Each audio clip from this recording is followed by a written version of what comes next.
ఎండలు భగ్గుమంటున్నాయి, నేలలు మండిపోతున్నాయి, అడవులు ఎండిపోతున్నాయి. వేడి నుంచి తప్పించుకునేందుకు మనిషి ఏసీలు కూలర్ల వెంట పడితే పుట్టల్లో ఉండే పాములు మన నివాసాల వెంట పడుతున్నాయి.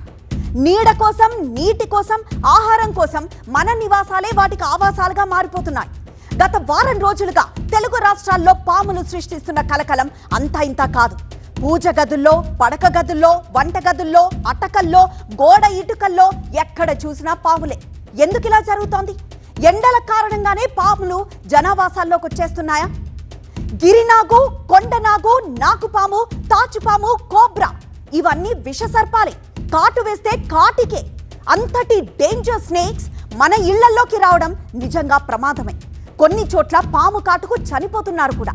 అనకాపల్లి జిల్లా అచ్యుతాపురం కస్తూర్బా బాలికల హాస్టల్లో ఒక విద్యార్థి చనిపోయింది. యాక్చువల్గా సిబ్బంది నిర్లక్ష్యంతోనే పాప చనిపోయింది.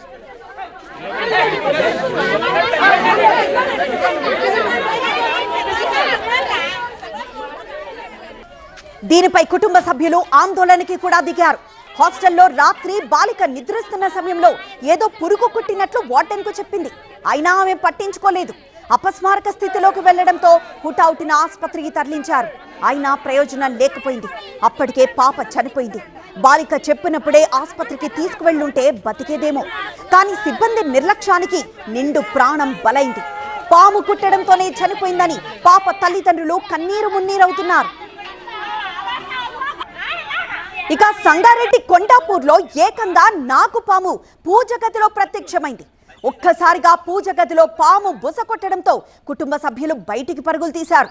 స్నేక్ క్యాచర్ వెంటనే పామును పట్టుకోవడంతో అందరూ ఊపిరి పీల్చుకున్నారు. మరి పాము పాజ గదిలోకి ఎలా వచ్చిందో కుటుంబ సభ్యులు గమనించలేదు.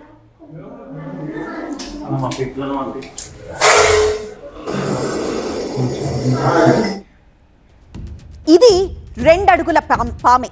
కానీ మార్కాపురం జిల్లా త్రిపురాంతకంలో 5 అడుగుల పాము స్థానికులను ఉరుకులు పరుగులు పెట్టించింది.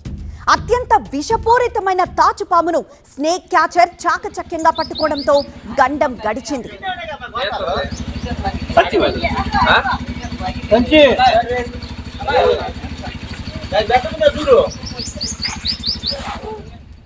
ఇక విజయనగరం జిల్లాలో అయితే కింగ్ కోబ్రా, గిరినాగులు రోడ్లపై తిరుగుతూ స్థానికులను హడలెత్తించాయి. కొత్త వలస స్టేషన్ రోడ్లో కింగ్ కోబ్రా కొన్ని గంటల పాటు వాహనదారులను భయపెట్టింది.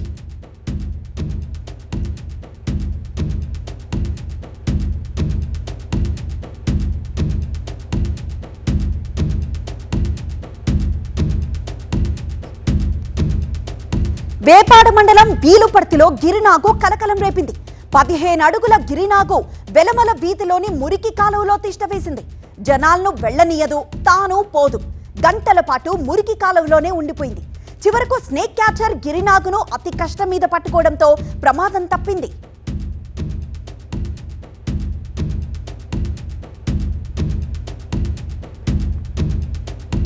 వరంగల్లో అయితే ఏకంగా మున్సిపల్ కార్పొరేషన్ ఆలయంలోకే పాము చొరబడింది. అక్కడున్న అన్ని గదుల్లోకి దూరి సిబ్బందిని భయపెట్టింది.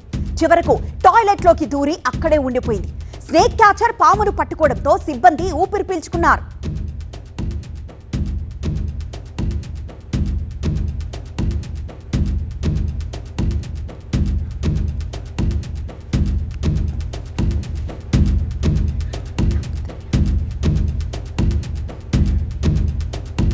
ఇలా ఎండాకాలం తమ ఆవాసాలను వదిలి మన నివాసాల్లోకి దూసుకొస్తున్నాయి విషనాగులు.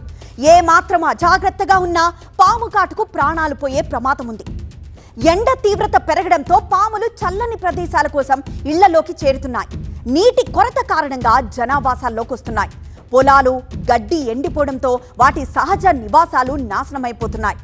ఎలుకలు, కప్పల కోసం పాములు వాటిని వెతుక్కుంటూ వస్తున్నాయి. రాత్రివేళ చల్లదనం కోసం గోడ చిల్లులు, బిలాలు, గోదాముల్లో దాక్కుంటున్నాయి అవి. అయితే పాములు మన నివాసాల వైపు రాకుండా పలు జాగ్రత్తలు మాత్రం తీసుకోవాలి. ఇంటి చుట్టూ చెత్త కానీ, పొదలు కానీ లేకుండా శుభ్రంగా ఉంచుకోవాలి. ఇక రాత్రి బయటకు వెళ్లేటప్పుడు టార్చ్ తప్పనిసరిగా ఉపయోగించాలి. నేలపై పడుకునే అలవాటు ఉంటే గనక దుప్పటి, మంచం వాడాలి. అలానే ఇంటి గోడలకు రంధ్రాలుంటే వెంటనే మూసేయాలి. కాళ్లకు షూస్ లేకుండా పొలాల్లో తిరగకూడదు. పాము కాటు వేస్తే వెంటనే ఆసుపత్రికి తీసుకువెళ్ళాలి. ఆలస్యం ప్రాణాంతకం. సో మన జాగ్రత్తే మనకు రక్షణ. ఎండాకాలంలో ముఖ్యంగా పల్లెల్లో ప్రజలు అప్రమత్తంగా ఉండాలంటున్నారు వైద్యులు.